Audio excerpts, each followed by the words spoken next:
Hi, welcome back to my channel. My name is Kat and today I'm going to do the releases that I am most excited for in September. So I have 13 books to talk to you about today. 1 is middle grade, 6 are young adult, and 6 are adult, and I am just so excited to buy them, to read them. We have a lot of spooky ones that are perfect for the Halloween season, so let's get started. So the first one I'm going to talk about is the middle grade. This is The Tea Dragon Tapestry by Katie O'Neill, who is a New Zealand illustrator and author. This is the 3rd in the Tea Dragon series, which I have loved.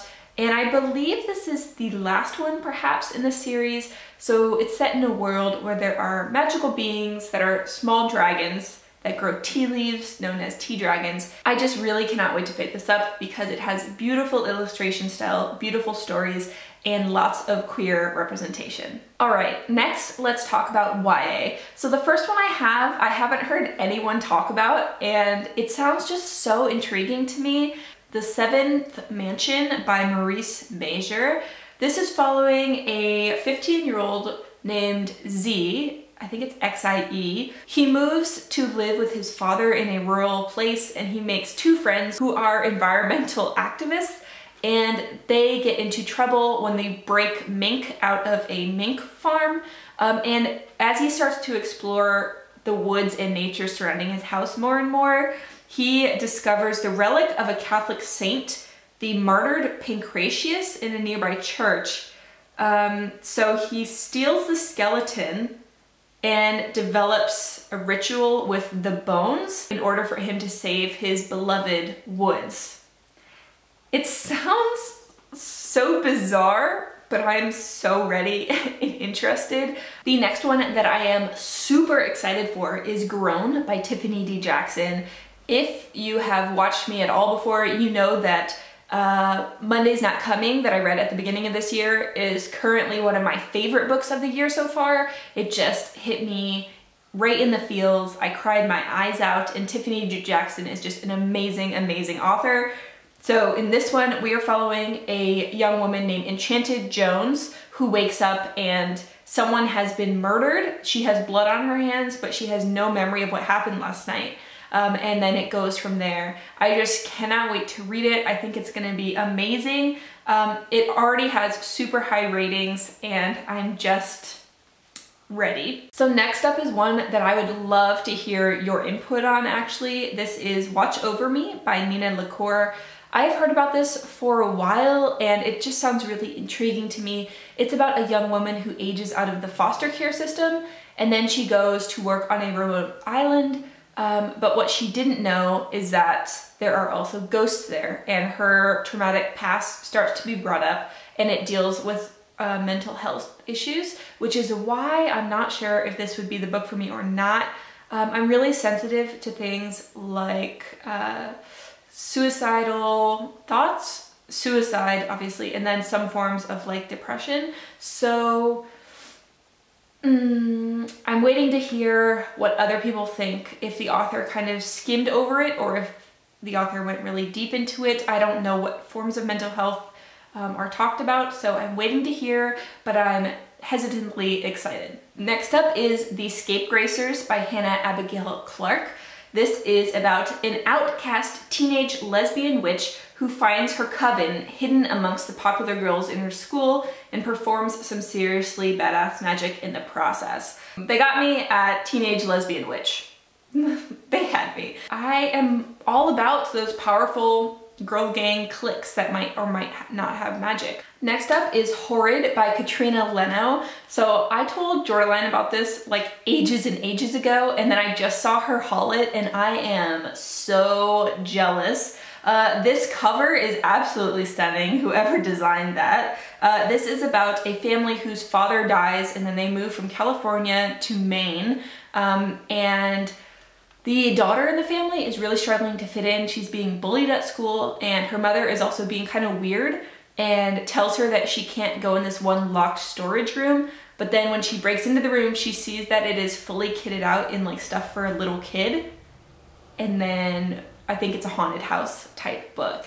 So I'm really intrigued about this. I cannot wait for Jordan to read it. And yeah, I'm just so excited to hear her thoughts and see if it is worth picking up or not. The cover is just beyond gorgeous to me. And the last YA novel that I want to talk about is Who I Was With Her by Nita Tyndall. This one is a heavy-hitting one, but it just really caught my eye because I haven't really seen many books, nonetheless YA books, dealing with this topic. So we're following Corinne Parker, who is in high school, and she is in love with her girlfriend Maggie Bailey, who is the rival school's cross-country captain. But they have been dating in secret for over a year because she doesn't want anyone to know that she is bisexual. That is until her girlfriend dies in a tragic accident, and everyone doesn't know that she has suffered this horrendous loss, and she can't even grieve normally because no one even knew that they were in a relationship. And in order to grieve, she'll have to come out. So I think it's an extremely serious topic, but also one that I haven't seen YA books deal with. So I'm really intrigued by this one, and also again, I'm a sucker for a gorgeous cover. All right, now into my 6 adult books that I am highly anticipating. First up is The Harpy by Megan Hunter. I have been raving about this forever. I am in love with the cover design, I am in love with the name of the book, and it deals with a couple who the husband cheats and then the wife is allowed to hurt him 3 times. And instead of just doing something immediately, she is going to plot and plan her 3 painful instances, and she's allowed to do whatever she wants to him. I want this book right now. Take my money.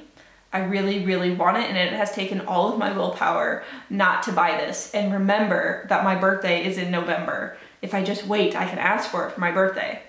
But I really want it right now. So next up is one I recently heard about, just yesterday when I was looking through releases to check out. This is The Invention of Sound by Chuck Palahniuk. So I'm a huge Palahniuk fan. Yeah, his imagination is just bizarre and I really love it. And this is about a father whose daughter goes missing, and he has never given up searching for her, but suddenly there's a break in the case which happens to somehow overlap with this other person who creates these sounds of scream and horror and gore for movies in Hollywood, and somehow their paths overlap. And as you would expect, it's Chuck Palahniuk, so stuff is gonna be weird and it's gonna make you think a lot. And yeah, he's always great for a really weird, trippy reading experience. So next up is Exit Management by Naomi Booth, who wrote Sealed, which I haven't read, but I also want to read. So I think I'm just really excited about it because I think I'll also love her backlist. And this was actually recommended by a new fave on BookTube. So I just want to briefly talk about Grace from GK Reads. Stunning, great recommendations, great vibes. Yeah, so this is where I got this recommendation. So I will just read you the synopsis because it's a little confusing. It says, at -5 degrees, even the densest blood materials start to turn. The beginnings of a human heart will still into black ice. Callum has been given an opportunity. Yosef's house is the perfect place to live. Plenty of room, a sought-after London location, and filled with priceless art. All that he asks in return is for company while he's ill, and promise that if it gets too much, someone will be there to help him in the end. It's fortunate then when Callum meets Lauren, who works in human resources and specializes in getting rid of people. It's pushed forward by ambition, haunted by losses of the past, and violent catastrophe, and it sounds brilliant. Next up is one I am so torn about. Please let me know what you guys think about it. This is To Sleep in a Sea of Stars by Christopher Paolini, who wrote the Aragon series, which I was a huge fan when I was in elementary school, middle school.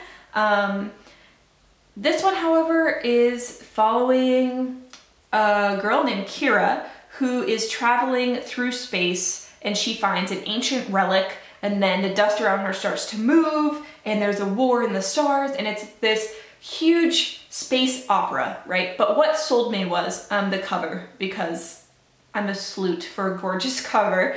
And then also, this has giant squid, celestial squids. And if you don't know, I have a huge back piece that is a giant squid, like down my spine. I love squid. I think they're just the fucking coolest thing ever. And the reason I'm torn here is because, you know, I just thought this was like a normal adult book, but silly me, because I saw a picture on Tor, and I'll put it somewhere if I can find it. I saw a picture of Tor, who's the publisher, showing the photo of the book, and I was like, oh my god, that book is so huge. And then I looked at how many pages. It's 880 pages. I don't think I've ever read anything in my life that was 880 pages. Ever. Ever. The end, ever. Like 400 pages is a bit like, convince me. So if you guys have any thoughts on this, or if you have managed to already read it, or you have anything to say, let me know. So the last two on this list are from Australia. This is The Survivors by Jane Harper. So she is an absolutely amazing Australian thriller writer. So I don't really want to know too much, because I like going into her thrillers without knowing basically anything, because I just love the ride. She's an amazing thriller writer. But it just says, when a body is discovered on the beach, long-held secrets threaten to emerge. A sunken wreck, a missing girl, and questions that have never washed away. Okay, you had me at sunken wreck. Anything sunken wreck. Yes. So I'm really anticipating this. I expect this will be quite easy to find in ob shops if they ever reopen, because Jane Harper is always in the ob shops, because I think she's one of the most bought thriller writers in Australia. So fingers crossed about that one. And then the last one I have here is Honeybee by Craig Silvey. So this one is, I think, possibly a 5-star prediction for me, judging by how gosh darn high the ratings are. Like, the ratings on Goodreads right now are 4.56. That's crazy high. 14-year-old Sam Watson steps onto a quiet overpass and looks down at the road below. At the other end of the bridge, an old man named Vic smokes his cigarette. The two see each other, and a fateful connection is made, and an unlikely friendship blooms. Slowly, you learn why they were both there that night, and they bond over their suffering, as each one privately commits to the task of saving the other. I think I'm gonna cry.